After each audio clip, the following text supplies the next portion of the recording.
Biografi Muhammad bin Abdullah. Perjalanan hidup seorang Nabi. Zulkifli Muhammad Yusof, Nur Naimah Abdul Rahman, edisi 2011. Bab 4. Hijrah ke Madinah. 1 Hijrah hingga 2 Hijrah, 622 Masihi hingga 624 Masihi. Aus dan Khazraj beriman kepada Muhammad. Perubahan besar berlaku dalam sejarah perjuangan Muhammad bin Abdullah apabila beliau memperkenalkan dirinya kepada beberapa orang dari suku Khazraj. Pada masa itu, mereka berada di tempat yang bernama Aqabah. Muhammad datang berjumpa mereka dan membacakan Al-Quran kepada mereka. Apabila mereka mendengar bacaan Al-Quran daripada Muhammad, mereka berbincang sesama mereka. Inilah yang selama ini Yahudi di Madinah mengancam kita. Orang Yahudi adalah 1/3 daripada penduduk Madinah. 2/3 lagi Aus dan Khazraj. Kekuasaan di Madinah menjadi perebutan antara 3 golongan ini. Tetapi tidak ada yang mampu menundukkan yang lain. Mereka sama banyak dan sama kuat. Oleh itu, orang-orang Yahudi ini selalu mengancam orang-orang Aus dan Khazraj yang mana akan diutuskan seorang Nabi dan mereka akan menjadi pengikut Nabi itu. Pada masa itu, mereka akan menguasai Madinah dan menyembelih Aus dan Khazraj. Khazraj berkata, "Inilah Nabi yang disebut-sebut oleh orang Yahudi. Jangan sampai Yahudi mendahului kita sehingga terlaksana nanti ancaman-ancaman mereka itu. Biar kita yang beriman dulu." Dengan itu, semua mereka masuk Islam. Muhammad mengajar Al-Quran kepada mereka.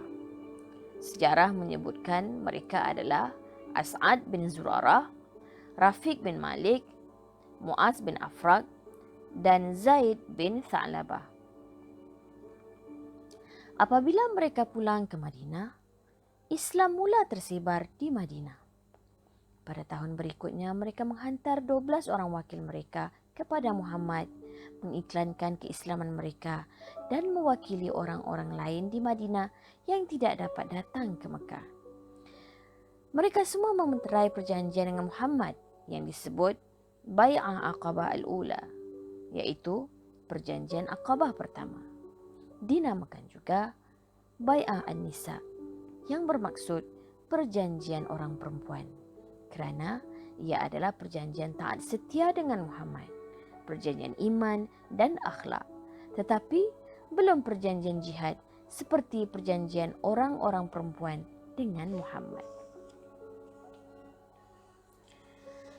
Mus'ab bin Umair, duta Islam pertama. Selepas itu, Muhammad bin Abdullah menghantar Mus'ab bin Umair bagi mengajarkan Islam kepada mereka. Oleh itu, Mus'ab dipanggil duta Islam yang pertama. Islam mula meluas dalam bentuk yang luar biasa di Madinah. Begitu cepat sekali. Mus'ab bekerja siang dan malam.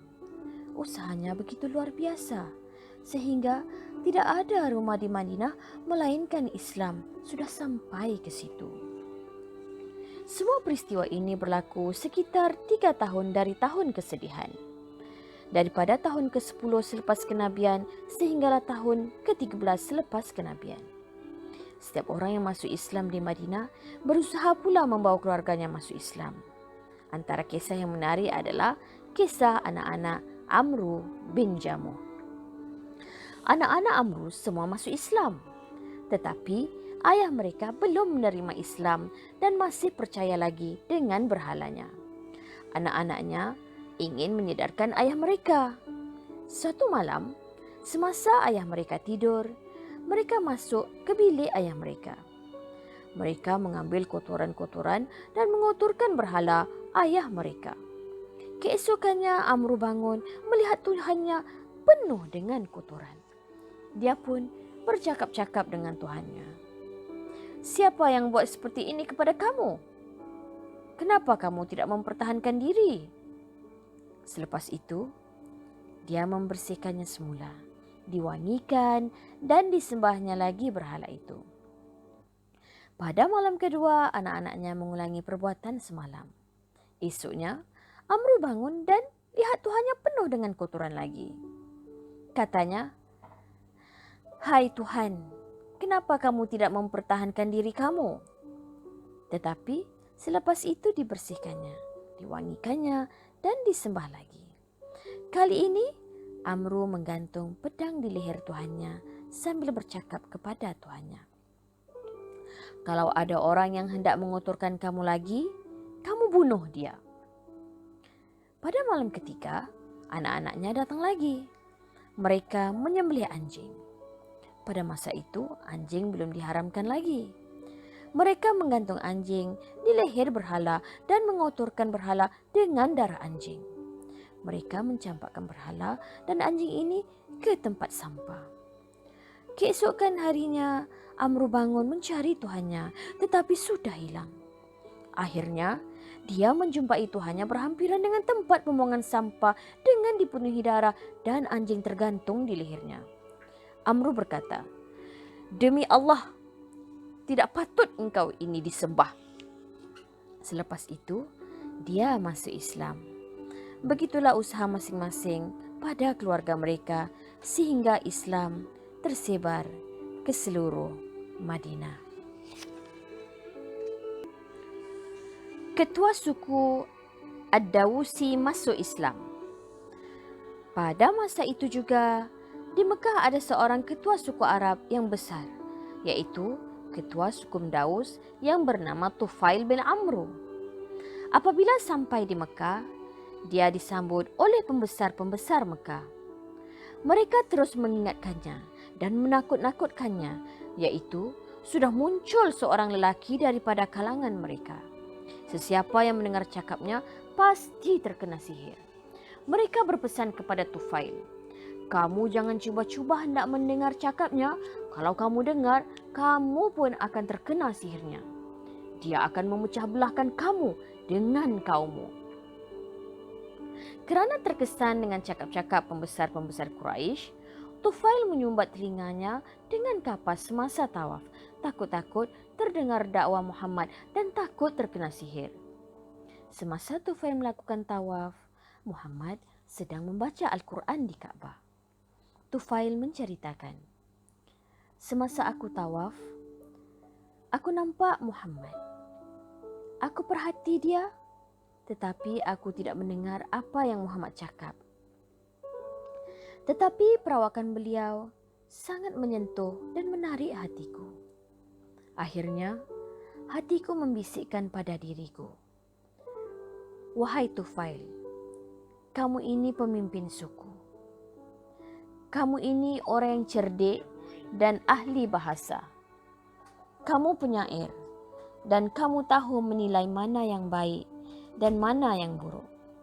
Kenapa kamu takut hendak mendengar kata-kata orang ini? Tidak sepatutnya kamu sampai jadi begini.'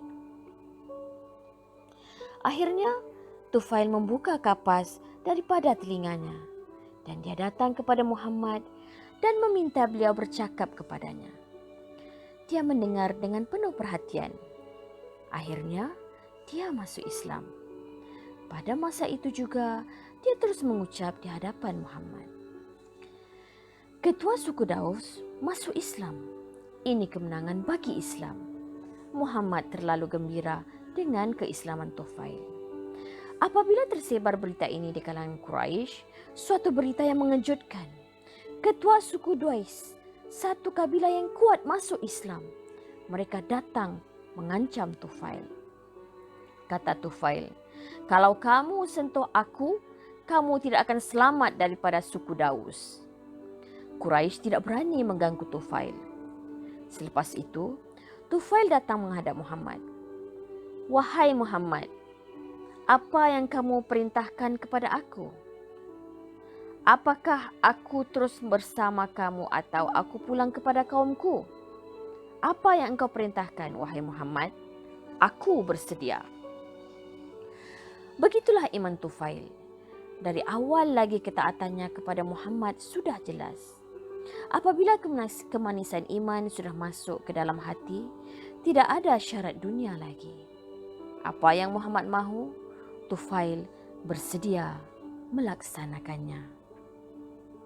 Muhammad berkata, "Wahai Tufail, pulanglah kepada kaummu dan berdakwahlah kepada mereka." Dalam perjalanan pulang kepada kaumnya, tiba-tiba keluar cahaya daripada dahinya sehingga dapat menyuluh perjalanannya.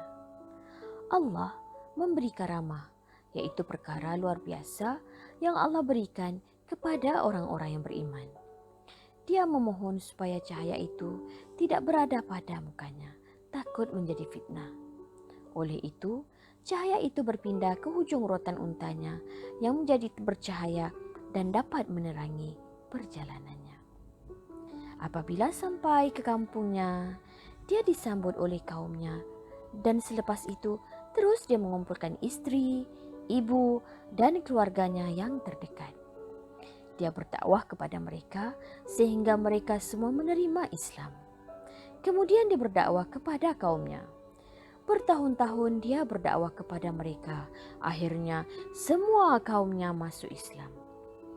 Apabila Muhammad berpindah ke Madinah, dia datang menghadap beliau bersama semua kaumnya yang masuk Islam.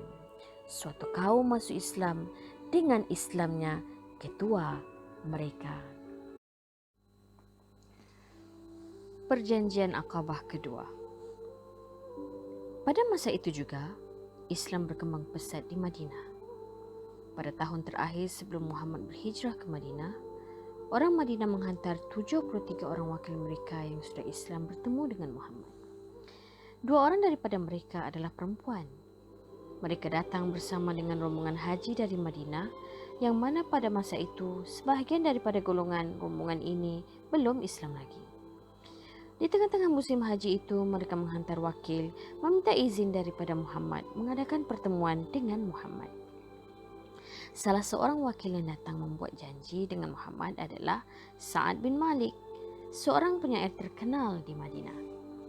Muhammad sangat gembira dengan keislamannya kerana penyair pada masa itu adalah media penting dalam masyarakat Arab. Mereka berjanji akan bertemu dengan Muhammad di Bukit Aqabah, iaitu salah satu bukit di Mekah, bagi memeterai janji setia dengan Muhammad. Pada malam yang dijanjikan, seramai 73 orang, 2 daripadanya perempuan iaitu Nusaibah Ummu Umarah bin Ka'ab dan Asma binti Amru datang berjumpa Muhammad. Dalam pertemuan itu, Muhammad ditemani oleh bapa saudaranya Abbas. Mereka mengiklankan keislaman mereka kepada Muhammad dan meminta dinyatakan syarat-syarat kepada mereka. Muhammad berkata, mengucap 2 kalimah syahadah. Mereka berkata, kami semua mengucap 2 kalimah syahadah. Muhammad menyebut, nasihat-nasihat lain pula adalah hubungan moral dan menjauhi kemungkaran. Mereka berkata, wahai Muhammad, itu semua syarat untuk Allah. Kami mahu syarat untuk diri kamu. Muhammad menyebut, kalau aku ke Madinah ke tempat kamu, hendaklah kamu mempertahankan aku seperti mana kamu mempertahankan istri-istri dan anak-anak kamu. Sa'ad bin Ubadah bertanya kepada Muhammad, apa ganjaran kami apabila kami buat begitu? Muhammad berkata, untuk kamu syurga Allah. Tidak ada janji keduniaan, tetapi untuk kamu syurga Allah. Sa'ad berkata, kami tidak akan menarik diri dan tidak akan membatalkan perjanjian ini, wahai pesuruh Allah. Kami juga minta kamu jangan menarik diri lagi daripada perjanjian ini. Perjanjian berlaku antara Sa'ad dan Muhammad. Muhammad berkata, wahai Sa'ad, kamu mewakili diri kamu. Bagaimana dengan kaum kamu? Pada masa itu mereka bangun berdiri. Wahai Muhammad, kami juga begitu. Salah seorang daripada mereka bertanya kepada Muhammad, antara kami dan Yahudi ada ikatan perjanjian dan kami akan memutuskannya. Kalau kami berbuat begitu dan Allah menangkan kamu, adakah kamu akan pulang kepada kaum kamu dan tinggalkan kami?" Muhammad tersenyum mendengar kata-kata ini. Muhammad berkata, "Bahkan darah dengan darah, kemusnahan dengan kemusnahan, aku sebahagian daripada kamu dan kamu sebahagian daripadaku. Aku perangi siapa yang kamu perangi dan aku berdamai dengan siapa yang kamu berdamai. Ini perjanjian jihad, perjanjian darah dan perjanjian nyawa. Oleh itu, kamu berundinglah sesama kamu. Pilihlah 12 orang ketua, perwakilan daripada kalangan kamu yang kamu persetujui bersama. Datanglah 12 orang yang mewakili kaum masing-masing. Mereka berjanji berjihad dan mempertahankan Muhammad sehingga ketitisan darah mereka yang terakhir. Inilah perjanjian jihad yang pertama dalam Islam, yaitu perjanjian Aqabah yang kedua." Selepas selesai perjanjian itu, terdengar jeritan yang kuat dari atas bukit yang paling tinggi di situ. "Wahai orang yang nyenyak tidur, adakah kamu masih tidur?" Muhammad dan orang-orang yang sudah keluar daripada agama asal mereka sepakat memerangi kamu. Suara itu adalah suara jin memberitahu orang bukan Islam berhubung dengan perjanjian itu.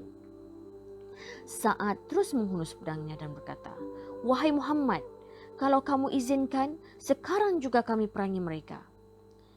Dari awal lagi kesetiaan mereka dengan perjanjian mereka sudah jelas.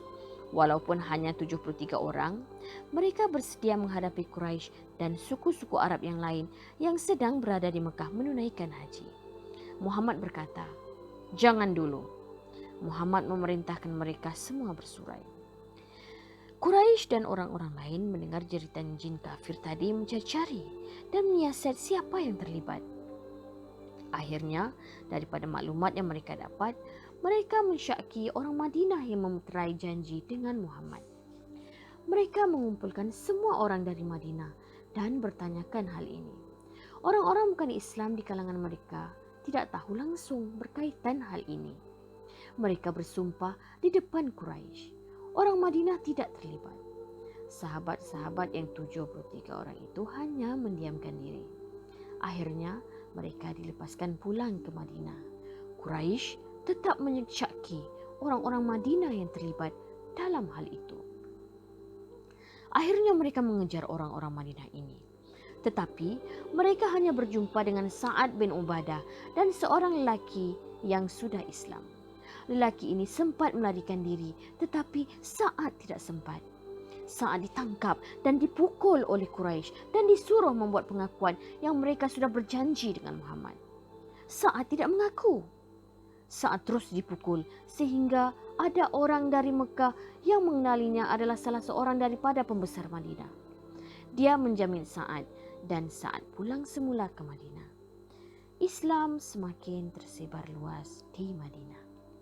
Wakil Muhammad di Madinah iaitu Mus'ab menghantar surat kepada Muhammad menjemputnya datang ke Madinah.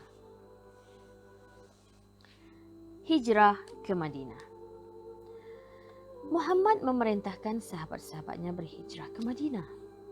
Hijrah ke Madinah adalah perintah daripada Muhammad, bukan lagi seperti hijrah ke Habsyah. Ini bermakna hijrah ke Madinah adalah wajib, tidak seperti hijrah ke Habsyah. Orang pertama yang berhijrah ke Madinah adalah Abu Salamah dan istrinya Ummu Salamah. Mereka membawa anak kecil mereka Salamah. Apabila Quraisy nampak, Quraisy suku Makhzum menahan Ummu Salamah. Suku Abdul Sa'ad mengambil Salamah dan Abu Salamah terus ke Madinah. Setahun selepas itu, baru Ummu Salamah dapat melepaskan diri ke Madinah dengan anak kecilnya Salamah. Selepas Abu Salamah berhijrah, ramai lagi sahabat yang berhijrah ke Madinah secara senyap-senyap. Apabila Umar mahu berhijrah, dia menyiapkan kenderaan, bekalan dan pakaian serta senjata. Kemudian dengan segala kelengkapan itu, dia pergi ke Ka'bah. Quraisy dari jauh memerhatikan Umar. Selepas tawaf di Ka'bah, Umar mengumumkan di situ, "Siapa yang mahu ibunya kehilangan anak, istrinya menjadi janda dan anak-anaknya menjadi yatim, tunggu aku di belakang bukit ini. Aku mahu berhijrah ke Madinah. Tidak ada seorang pun yang berani menghalang. Dialah satu-satunya sahabat Muhammad yang berhijrah ke Madinah secara terbuka. Hijrah terus berlaku. Seorang demi seorang sahabat Muhammad meninggalkan Mekah, kecuali mereka yang ditahan oleh kaum masing-masing. Abu Bakar datang meminta izin daripada Muhammad untuk berhijrah. Muhammad berkata, "Wahai Abu Bakar, tangguhkan dulu hijrah kamu. Semoga Allah datangkan teman bersama kamu dalam hijrah." Abu Bakar taat kepada Muhammad. Sejak itu hatinya berdoa dan berharap teman itu adalah Muhammad sendiri. Begitu tajam rasa hati Abu Bakar ke atas Muhammad. Walaupun dia belum pasti, tetapi sejak hari itu, dia mempersiapkan kenderaan yang lengkap dengan keperluan perjalanan untuk Muhammad. Semoga teman itu adalah Muhammad sendiri. Selepas itu semakin ramai sahabat yang berhijrah. Abu Bakar datang lagi meminta izin daripada Muhammad. Jawapan Muhammad sama seperti dulu. Abu Bakar datang lagi meminta izin buat kali ketiga untuk berhijrah. Jawapan Muhammad tidak berubah. Pada masa itu, semua sahabat Muhammad telah meninggalkan Makkah. Yang tinggal hanya Abu Bakar dengan Muhammad dan keluarga mereka. Selepas Muhammad memastikan semua sahabat sudah berhijrah ke Madinah, datanglah perintah Allah kepada beliau untuk berhijrah. Imam Bukhari melaporkan, Muhammad berkata, "Aku melihat dalam tidurku aku berhijrah dari Mekah ke satu tanah yang banyak pokok kurma. Pada mulanya aku menyangka Yamamah atau Hajar. Rupa-rupanya ia adalah Madinah, yaitu Yathrib." Perancangan Quraisy hendak membunuh Muhammad. Allah menyatakan dalam surah Al-Anfal ayat 30 yang bermaksud, "Dan ingatlah wahai Muhammad, ketika orang-orang bukan Islam Mekah menjalankan tipu daya ke atasmu untuk menahanmu atau membunuhmu atau mengusirmu. Mereka menjalankan tipu daya dan Allah menggagalkan tipu daya mereka. Kerana Allah sebaik-baik yang menggagalkan tipu daya." Semasa Allah mengizinkan Muhammad berhijrah ke Madinah, orang Quraisy pula pada masa itu merasakan bahaya besar akan menimpa mereka apabila orang-orang Islam sudah berkumpul di Madinah dan membina kekuatan di sana. Mereka mesti berbuat sesuatu sebelum terlambat. Abu Jahal memanggil pembesar-pembesar Quraisy ke sidang tergempar di Darun Nadwa. Abu Jahal berpesan kepada semua supaya jangan memanggil seorang pun daripada suku Abdul Muttalib, suku Abdul Manaf dan suku Hashim. Begitu juga dengan orang-orang yang ada hubungan dengan mereka dan orang-orang Madinah. Semasa mereka berkumpul, datang seorang tua yang berpakaian seperti pakaian orang Najd. Menurut Muhammad, orang itu adalah iblis yang turut hadir dalam rupa manusia bagi membantu Quraisy menyelesaikan masalah mereka kali ini. Dalam perbincangan itu, Abul Buhturi berkata, "Kita penjarakan Muhammad." Abu Jahal dan orang tua itu berkata, "Kalau kita penjarakan Muhammad, sahabat-sahabatnya akan terus berkumpul di Madinah. Lambat laun mereka akan datang juga membebaskan Muhammad dan memerangi kita." Satu pendapat lagi berkata, "Kita buang negeri ke tempat di luar tanah Arab ini." Mereka berkata, "Itu pun tidak boleh. Nanti Muhammad boleh pergi ke Madinah." Masing-masing buntu mencari jalan penyelesaian, sehingga Abu Jahal memberikan cadangan. Abu Jahal berkata, "Kita bunuh Muhammad. Kita pilih daripada setiap suku seorang pemuda yang gagah dan mereka nanti membunuh Muhammad secara beramai-ramai. Kalau suku Abdul Muttalib, suku Abdul Manaf dan suku Hashim ingin menuntut bela, mereka tidak akan mampu menghadapi kita semua." Lelaki tua tadi berkata, "Benar, inilah pandangan yang paling tepat." Pada masa yang sama, Muhammad sudah bersiap-siap berhijrah ke Madinah. Terdapat banyak harta dan barang berharga orang ramai yang disimpan di rumah Muhammad. Apabila mereka mahu mengembara, barang-barang berharga ini mereka simpan di rumah beliau. Barang-barang itu perlu dipulangkan. Oleh itu, Muhammad memberitahu Ali berkenaan semua barang itu untuk dikembalikan kepada tuannya, dan beliau meminta Ali tidur di tempat beliau pada malam itu. Pada malam itu, semua pemuda yang dipilih tadi sudah siap mengepung rumah Muhammad. Mereka menunggu di luar rumah. Mereka tidak berani merempuh kerana di dalam rumah Muhammad juga ada kaum wanita. Bagi mereka, perkara yang memalukan apabila merempuh masuk ke dalam rumah yang ada wanita. Selepas Muhammad meninggalkan Ali di tempat tidurnya, beliau keluar dari pintu rumahnya berjalan di tepi-tepi pemuda itu. Tetapi mereka tidak dapat melihat Muhammad. Muhammad keluar sambil membaca surah Yasin. Apabila tiba pada ayat 9 yang bermaksud, dan kami jadikan sifat tamak dan gila mereka kepada harta benda dan pangkat itu sebagai sekatan yang menghalang mereka daripada memandang kepada keburukan dan kesingkatan masa dunia yang ada di hadapan mereka, dan sekatan yang menghalang mereka daripada memikirkan azab yang ada di belakang mereka pada hari kiamat. Kami tutup pandangan mereka, maka dengan itu mereka tidak dapat melihat jalan yang benar. Muhammad mengambil segenggam pasir dan ditaburkan ke atas kepala-kepala mereka. Muhammad berjalan menuju ke rumah Abu Bakar yang belum tahu lagi berkenaan hijrah pada malam itu. Muhammad dan Abu Bakar berangkat. Muhammad datang mengetuk rumah Abu Bakar pada waktu yang beliau tidak pernah datang sebelum ini. Muhammad masuk ke dalam rumah. Pada masa itu, di rumah Abu Bakar ada 2 orang anak perempuannya, yaitu Aisyah dan Asma. Muhammad berkata kepada Abu Bakar, "Wahai Abu Bakar, keluarkan orang-orang yang ada bersama-sama kamu." Abu Bakar berkata, "Tidak ada orang melainkan 2 orang anak perempuanku, Aisyah dan Asma." Muhammad berkata, "Wahai Abu Bakar, Allah mengizinkan aku berhijrah." Abu Bakar bertanya, "Adakah aku akan menemani kamu?" Muhammad berkata, "Benar." Pada masa itu Abu Bakar menangis terharu kerana gembira dapat menemani Muhammad berhijrah. Muhammad dan Abu Bakar keluar dari pintu belakang. Abu Bakar sudah lama menyiapkan 2 ekor unta siap dengan peralatan dan keperluan perjalanan. Muhammad membawa Abu Bakar berjalan ke arah selatan, sedangkan Madinah berada di sebelah utara. Muhammad mahu mendidik pengikutnya, iaitu kita supaya berusaha menempuh segala dugaan hidup, bukan hanya berserah kepada Allah tanpa berusaha. Abu Bakar yang sudah lama bersedia juga siap dengan strateginya bagi menjamin keselamatan Muhammad.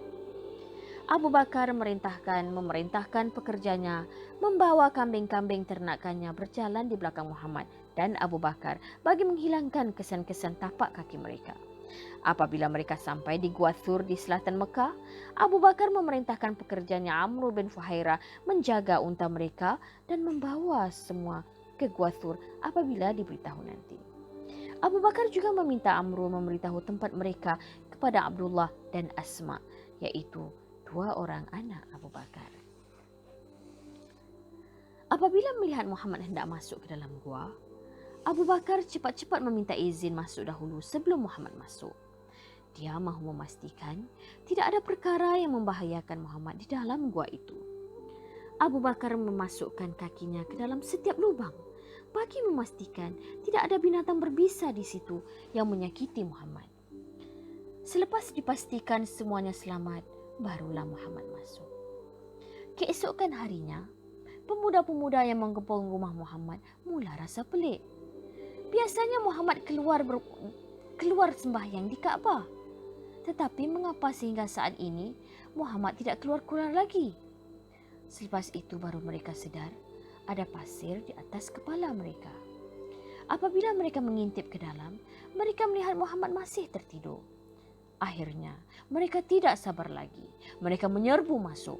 Mereka mendapati yang berada dalam selimut itu adalah Ali, bukan Muhammad.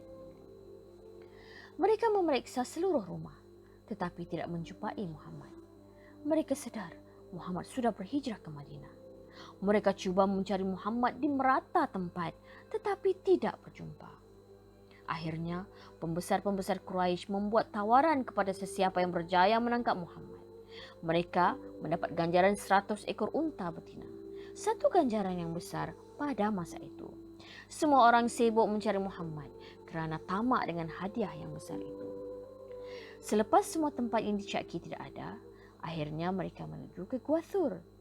Menurut Imam Bukhari di dalam kitabnya, apabila orang-orang Quraisy sampai ke depan pintu gua, tidak ada seorang pun yang menjenguk ke dalam. Kalau ada seorang yang menjenguk ke dalam, dia akan nampak terus Muhammad dan Abu Bakar. Muhammad dengan penuh yakin pada masa itu menenangkan Abu Bakar.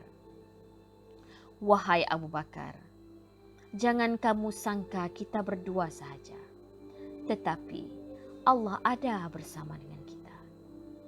Menurut sejarah, ada laba-laba dan burung merpati datang membuat sarangnya di pintu gua. Oleh itu, orang lain tidak terfikir ada orang baru masuk ke dalam gua. Allah menyatakan dalam surah At-Taubah ayat 40 yang bermaksud, kalau kamu tidak menolongnya, yakni Muhammad, maka sesungguhnya Allah telah pun menolongnya. Iaitu ketika kaum kafir di Mekah mengeluarkannya, yakni dari negerinya Mekah. Sedang ia salah seorang daripada dua sahabat semasa mereka berlindung di dalam gua. Ketika itu berkata kepada sahabatnya, janganlah engkau berduka cita, sesungguhnya Allah bersama kita. Maka Allah menurunkan semangat tenang tenteram kepada Muhammad dan menguatkannya dengan bantuan tentera malaikat yang kamu tidak melihatnya. Dan Allah menjadikan seruan syirik orang-orang kafir kalah dengan sehina-hinanya, dan Islam ialah yang tertinggi selama-lamanya kerana Allah Maha Kuasa lagi Maha Bijaksana. Tidak ada sesiapa yang boleh menafikan kedudukan Abu Bakar. Allah yang menceritakan perkara ini di dalam Al-Quran. Para ulama sepakat, orang yang bersama dengan Muhammad di dalam gua itu adalah Abu Bakar. Allah menamakannya sahabat dan pendamping kepada Muhammad. Dan Allah menyatakan bersama Muhammad adalah Abu Bakar. Asma binti Abu Bakar menghadapi Abu Jahal. Quraisy mula menyadari Abu Bakar juga hilang. Baru mereka tahu Muhammad bin Abdullah bersama Abu Bakar. Mereka pergi mencari di rumah Abu Bakar pula. Abu Jahal pergi ke rumah Abu Bakar. Abu Jahal bertanya kepada Asma, mana ayah kamu? Asma berkata, aku tidak tahu. Abu Jahal menampar Asma sampai terjatuh. Abu Jahal merasa malu. Dia menampar seorang perempuan yang lemah. Cepat-cepat dia beredar dari situ. Tidak jadi bertanya panjang-panjang lagi. Selepas itu, Abu Quhafah, ayah Abu Bakar, datang. Dia sudah tua dan matanya buta. Abu Quhafah juga bertanya berkenaan Abu Bakar. Asma berkata, aku tidak tahu. Abu Quhafah bertanya Asma, apa yang Abu Bakar tinggalkan pada kamu? Abu Bakar tidak ada meninggalkan wang. Semuanya dibawa bagi menampung perjalanan dan perbelanjaannya dan Muhammad di Madinah. Abdullah bin Zubair menceritakan jumlah wang yang Abu Bakar bawa adalah 5 ataupun 6,000 dirham. Semuanya diserahkan kepada Muhammad. Asma, anak yang sudah terdidik dengan perjuangan, sangat faham apa yang sedang dilalui oleh ayahnya dan Muhammad. Dia mengambil karung wang yang biasa disimpan wang di situ, dipenuhkannya dengan batu dan dibawa kepada datuknya. Wahai datuk, inilah yang Allah tinggalkan. Abu Quhafah yang merasakan wang karung Abu Bakar yang penuh itu merasa lega.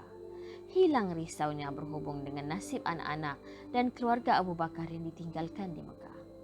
Selama 3 hari, 3 malam, Quraisy membuat operasi besar-besaran mencari Muhammad dan Abu Bakar. Pada waktu siang, Abdullah, anak Abu Bakar, mendengar semua berita dan perancangan Quraisy. Pada waktu malam, dia datang membawa berita kepada Muhammad. Asma pula datang membawa makanan untuk Muhammad. Amru bin Fuhair pula datang membawa kambing untuk digembalakan di situ dan menutup tapak kaki Abdullah dan Asma. Di samping itu, dia membekalkan susu untuk minuman Muhammad dan Abu Bakar. Strategi yang disusun oleh Abu Bakar begitu sempurna bagi menjayakan penghijrahan Muhammad ke Madinah bagi mengembangkan agama Islam. Suraqah bin Malik mengejar Muhammad. Selepas 3 hari, kekecohan sudah agak reda. Abu Bakar meminta Amr bin Fuhairah menghantar semula unta-unta yang disimpan sebelum ini. Muhammad bin Abdullah dan Abu Bakar keluar dari Gua Thur menuju ke Mekah. Abu Bakar yang cemas dengan keselamatan Muhammad. Sekejap dia berjalan di depan Muhammad dan sekejap di belakangnya. Sekejap di kiri dan sekejap di kanan. Muhammad pula khusyuk membaca Al-Quran. Akhirnya Muhammad bertanya Abu Bakar, "Wahai Abu Bakar, kenapa kamu jadi begini?" Abu Bakar berkata, "Kadang-kadang aku takut mereka datang dari depan, jadi aku ke depan. Kadang-kadang aku terasa mereka datang dari belakang, jadi aku ke belakang.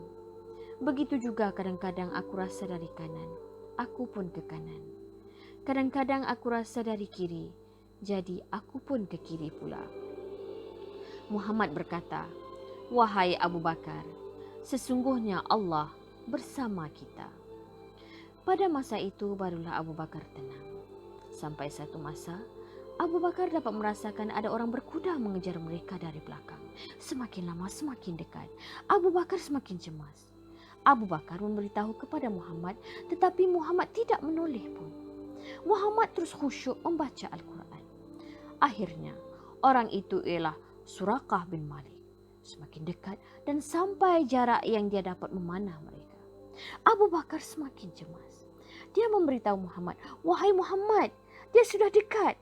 Kalau dia memanah tentu sampai pada kita." Pada masa itu Muhammad berdoa, "Ya Allah, selamatkanlah kami daripada dengan cara yang kamu mahu." Tanpa menoleh ke belakang, Muhammad terus khusyuk membaca Al-Quran. Sebelum sempat habis berdoa, kaki kuda Suraqah terbenam ke tanah dan Suraqah jatuh dari kudanya. Itulah kali pertama Suraqah jatuh daripada kudanya. Dia adalah pakar penunggang kuda, tidak pernah jatuh. Selepas itu, Suraqah mengejar lagi Muhammad. Apabila sampai dekat dan dia hendak memanah, kaki kudanya terbenam sekali lagi dan Suraqah jatuh lagi. Suraqah merasa pelik. Mengapa dia jatuh lagi? Tetapi dia belum sedar lagi itu adalah teguran Tuhan kepadanya. Dia bangun dan mengejar lagi Muhammad, tetapi dia jatuh lagi buat kali ketiga. Pada masa itu, baru dia sedar dia tidak akan berjaya mengejar Muhammad. Muhammad dipelihara. Datang rasa takut pula dalam dirinya. Akhirnya, dia yang menjerit meminta keamanan daripada Muhammad. Muhammad berpaling ke belakang dan bertanya, "Siapa kamu?" Katanya, "Aku, Suraqah bin Malik." Muhammad bertanya lagi, "Wahai Suraqah, bagaimana kamu kalau jatuh ke tangan kamu gelang Kisra?"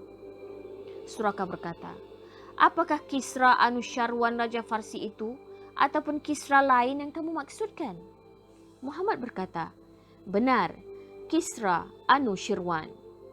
Muhammad mengulangi selagi soalan tadi kepadanya, "Bagaimana kalau jatuh ke tangan kamu 2 gelang Kisra Anusyarwan?" Suraqah semakin hairan. Bagaimana Muhammad yang sedang diburu pada masa itu dengan penuh yakin memberitahunya Islam akan mengalahkan Farsi, yaitu kerajaan paling besar pada masa itu, kuasa besar dunia. Ia akan berlaku tidak lama lagi, semasa dia masih hidup. Suraqah berkata, "Aku memohon surat daripada kamu. Aku diberi keamanan oleh kamu dan orang-orang Islam. Dengan itu, aku berjanji tidak akan membocorkan perjalanan kamu ini kepada Quraisy." Muhammad meminta Abu Bakar menulis surat itu kepada Suraqah. Semasa Taif ditawan, antara tawanan itu adalah Suraqah. Pada masa itu dia mengeluarkan surat keamanan yang ditulis oleh Muhammad kepadanya. Dengan itu, Muhammad membebaskannya. Selepas itu dia masuk Islam. Pada zaman Umar, Semasa Farsi jatuh ke tangan orang Islam, tentera Islam mengirim harta rampasan perang kepada Khalifah Umar. Antara harta itu adalah gerantangan Kisra. Semasa harta itu sampai, Suraka ada dalam majlis itu. Umar mengumpulkan orang ramai dan dipakaikan kedua gelang tangan Kisra itu ke tangan Suraka. Umar meminta Suraka menceritakan kepada semua orang apa yang Muhammad sebut kepadanya semasa peristiwa hijrah beliau dari Mekah ke Madinah. Muhammad singgah di tempat Ummu Ma'bad. Selepas itu Muhammad bin Abdullah dan Abu Bakar meneruskan perjalanan dengan tenang melalui jalan yang bukan jalan biasa dilalui oleh rombongan ke Madinah. Dalam perjalanan itu, Muhammad dan Abu Bakar singgah di tempat yang bernama Ummu Ma'bad, seorang wanita kaum Badui yang berpindah randa di padang pasir. Abu Bakar bertanya kepada Ummu Ma'bad, "Adakah kamu ada susu?" Kerana pada waktu itu bekalan sudah habis. Oleh kerana mereka tidak melalui jalan biasa, jadi tidak ada tempat dalam perjalanan bagi mendapatkan makanan. Ummu Ma'bad berkata, "Kalau ada padaku, tidak perlu kamu bertanya. Aku akan berikan kerana ini kewajipan ke atas tetamu." Ummu Ma'bad mempunyai kambing, tetapi kambingnya sudah tua dan tidak mengeluarkan susu lagi. Muhammad meminta izinnya bagi memerah susu kambing itu. Memang kambing itu sudah tidak ada susu, tetapi apabila Muhammad meminta Ummu Ma'bad tidak menghalang. Apabila beliau memerah, kambing itu mula mengeluarkan susu. Hasilnya, semua bekas yang ada pada Ummu Ma'bad terisi penuh dengan susu kambing-kambing itu. Selepas minum, Muhammad dan Abu Bakar meneruskan lagi perjalanan.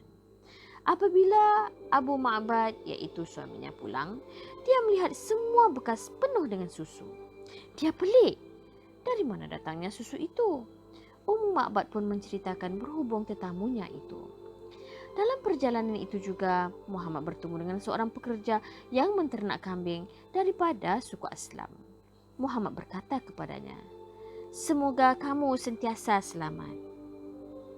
Apabila Muhammad bertanya namanya, dia memberitahu namanya Mas'ud. Muhammad berkata, "Insya-Allah kamu bahagia." Muhammad juga bertemu dengan Zubair bin Awam dan Talhah yang pulang berdagang dari Syam. Mereka menghadiahkan pakaian kepada Muhammad. Persiapan orang Madinah bagi menyambut Muhammad. Sementara itu, berita kedatangan Muhammad bin Abdullah sudah sampai ke Madinah. Tetapi, oleh kerana Muhammad berada di Gua Thur selama 3 hari dan tidak melalui jalan biasa, jadi orang tidak tahu masa yang tepat Muhammad akan sampai. Tetapi setiap hari orang-orang Madinah dan Mus'ab bin Umair menunggu kedatangan Muhammad. Mus'ab sudah bersedia menyambut ketibaan Muhammad. Setiap hari selepas sembahyang subuh, orang-orang Madinah keluar beramai-ramai ke pintu masuk Madinah menunggu Muhammad. Dalam Islam, ada 5 waktu sembahyang, iaitu sembahyang subuh pada awal pagi, sembahyang zuhur pada waktu tengah hari, sembahyang asar pada waktu petang, sembahyang maghrib pada waktu senja, dan sembahyang isyak pada waktu malam. Apabila tiba waktu zuhur dan cuaca semakin panas, mereka pulang semula. Begitulah setiap hari. Bukan orang Islam sahaja yang keluar menunggu, orang bukan Islam juga ikut menunggu. Bahkan orang Yahudi pun keluar juga menunggu kedatangan Muhammad. Kedatangan Muhammad ke Madinah bukan sahaja sebagai Nabi, tetapi juga sebagai pemerintah Madinah.